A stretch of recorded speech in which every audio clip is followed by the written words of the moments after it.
ఉన్నతుడు కర్పూర దేశాన్ని పాలించే మాణిక్యవర్మ ఆస్థానంలో గంగాధర మిశ్రుడనే కవి ఉండేవాడు. ఆయన రాజుకు బాల్యమిత్రుడు. ఎన్నో చక్కని కావ్యాలు రాసి సాహిత్యప్రియుడైన మాణిక్యవర్మకు మరింత సన్నిహితుడయ్యాడు. సాహిత్య సంబంధ విషయంలో మహారాజు గంగాధర మిశ్రుడిని సంప్రదించకుండా ఏ నిర్ణయమూ తీసుకోడని కూడా పేరుపడ్డది. అలాగని రాజ్యాధీశుడు తన పట్ల చూపుతున్న గౌరవాదరణను గంగాధర మిశ్రుడు ఏనాడు స్వప్రయోజనాల కోసం దుర్వినియోగపరచలేదు. ఇది ఇలా ఉండగా ఒకసారి మాణిక్యవర్మ రానున్న తన జన్మదినోత్సవం నాడు రాజ్యంలోని ఒక గొప్ప కవిని మాన్యాలు అగ్రహారాలు ఇచ్చి సన్మానించాలనుకున్నారు. ఆ సన్మానం ఎవరికి జరిగేదనేది తన జన్మదినోత్సవం నాటికి కొంచెం ముందుగా మాత్రమే తెలియజేయబడుతుందని ప్రకటించాడు.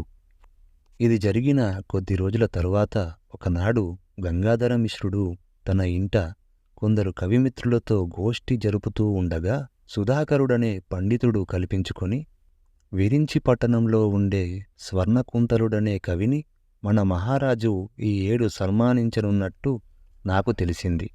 ఈ సంగతి ఆయనకు తెలియజేస్తూ తన జన్మదినం నాటికి ఆస్థానానికి రావలసిందిగా మహారాజు స్వయంగా మనిషి ద్వారా కబురు చేశాడు అన్నాడు. ఇది నమ్మశక్యముగా లేదు. మహారాజు సన్నిహితుడైన గంగాధర మిశ్రుడికే తెలియని సంగతి నీకు తెలియడం ఆశ్చర్యంగా ఉన్నది అన్నాడొక కవి. మహారాజుగారు విరించి పట్టణానికి పంపిన భటుడి భార్య మా ఇంట పనిచేసే దాసీ స్నేహితురాలు. ఈ సంగతి ఆమె ద్వారా నాకు తెలిసింది అన్నాడు సుధాకరుడు.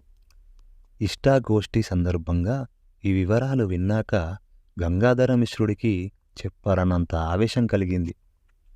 కవులంతా వెళ్ళిపోయాక ఆయన రాజు మాణిక్యవర్మ దగ్గరకు వెళ్ళి తమరు జన్మదినోత్సవం నాడు సత్కరించబోయే కవి విషయంలో ఒక నిర్ణయానికి వచ్చినట్టు నగరంలో వదంతి లేచింది. ఆ గనుడైన కవి ఎవరో నేను తెలుసుకోవచ్చా అని అడిగాడు. మాణిక్యవర్మ మందహాసం చేస్తూ, నా ప్రాణమిత్రుడైన నీకు ఈ విషయం ముందే తెలియజేయవలసింది. అయినా ఇదేమంత పెద్ద విషయం కాదని ఊరకుండిపోయాను. విరించి పట్టణంలో ఉండే స్వర్ణకుంతలుడనే కవిని ఈ పర్యాయం సత్కరించదలిచాను అని అడిగాను. గంగాధర మిశ్రుడు 1-2 క్షణాలు మౌనంగా ఊరుకొని, ప్రభూ, ఇప్పటికే ఈ సత్కారం నాకే లభిస్తుందని నగరంలో అంతా విశ్వసించారు. తమ నిర్ణయాన్ని ప్రశ్నించడం కాదు, తమ వద్ద నాకు గల చనువు కొద్దీ అడుగుతున్నాను.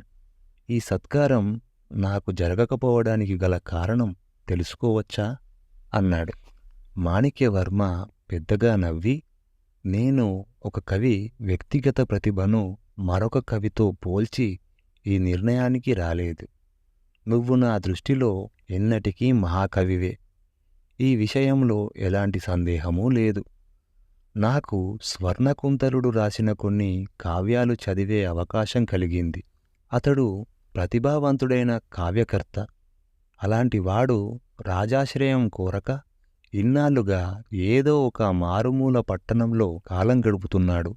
తన ప్రతిభా పాటవాలను బహిర్గతం చేయకుండా గుప్తంగా దాచుకున్న అతన్ని సన్మానించడం రాజుగా నా కనీస బాధ్యత అనిపించింది అన్నాడు. గంగాధర మిశ్రుడు ఏదో చెప్పబోతుండగా ఒక భటుడు అక్కడికి వచ్చి, మహాప్రభు, విరించి పట్టణం నుంచి వచ్చిన స్వర్ణకుంతలుడనే ఆయన తమ దర్శనం కోరుతున్నాడు అన్నాడు. ఆ వెంటనే గంగాధర మిశ్రుడు, చూశారా ప్రభు, ఏ అగ్రహారాలు లభించబోతున్నావని తెలియగానే ఆ కవి ఎంత హుటాహుటిగా నగరానికి వచ్చాడో అన్నాడు హేళనగా. మాణిక్యవర్మ భటుడితో స్వర్ణకుంతలుడిని లోపలికి పంపవలసిందిగా ఆజ్ఞాపించాడు. అతడు రాగానే రాజు, మీరు హడావిడిగా ఇంత దూర ప్రయాణం చేసి నగరానికి రావడం దేనికి? సన్మానానికి ఇంకా పక్షం రోజులు వ్యవధి ఉన్నది కదా. ఆ సంగతి మేము పంపిన భటుడు మీకు సరిగ్గా చెప్పలేదా అని అడిగాడు. ఆ ప్రశ్నకు స్వర్ణకుంతలుడు ఒక్కసారిగా నివ్వెరపోయాడు. తరువాత కాస్త తేరుకొని, మహారాజా, నా రాక ఏమైనా అపార్థం కలిగిస్తే క్షమించండి. అంత దూరం నుంచి నేను వచ్చిన కారణం ఈ సన్మానం నాకెందుకు చేయబోతున్నారో మీ సమక్షంలో తెలుసుకుందామని అన్నాడు. ఈ ప్రశ్న విని మాణిక్యవర్మ ఆశ్చర్యపోయి, ఈ లోకంలో సన్మానం నాకెందుకు చేయలేదో తెలుసుకోవాలనుకునే వారుండటం సహజం. కాని సన్మానం నాకెందుకు చేస్తున్నారు అని ముందుగానే ఎదురు ప్రశ్నించే మీబోటి వారి గురించి ఏమనుకోవాలో నాకర్థం కావడం లేదు అన్నాడు. అప్పుడు స్వర్ణకుంతలుడు వినయంగా, ప్రభూ, గంగాధర మిశ్రుడి వంటి ప్రసిద్ధుడైన మహాకవి మీ ఆస్థానంలో ఉన్నాడు. నేను అనామకుణ్ణి, పైగా తమకు అపరిచితుణ్ణి. అటువంటి నన్ను మీరు సన్మానించబోతున్నారు. ఇందుకు తమరు చెప్పే కారణాలేమిటో నాకు తృప్తి కలిగించితే తప్ప, లేకపోతే ఈ సన్మానానికి నేను ఏమాత్రం అంగీకరించలేను అన్నాడు. మాణిక్యవర్మ దీనికి ఏం జవాబివ్వడమా అని ఆలోచిస్తున్నంతలో గంగాధర మిశ్రుడు స్వర్ణకుంతలుడితో, మీరు మహాకవిగా అభివర్ణిస్తున్న ఆ గంగాధర మిశ్రుడిని నేనే. కవిగా మీ ప్రతిభ నేను ఎరుగను.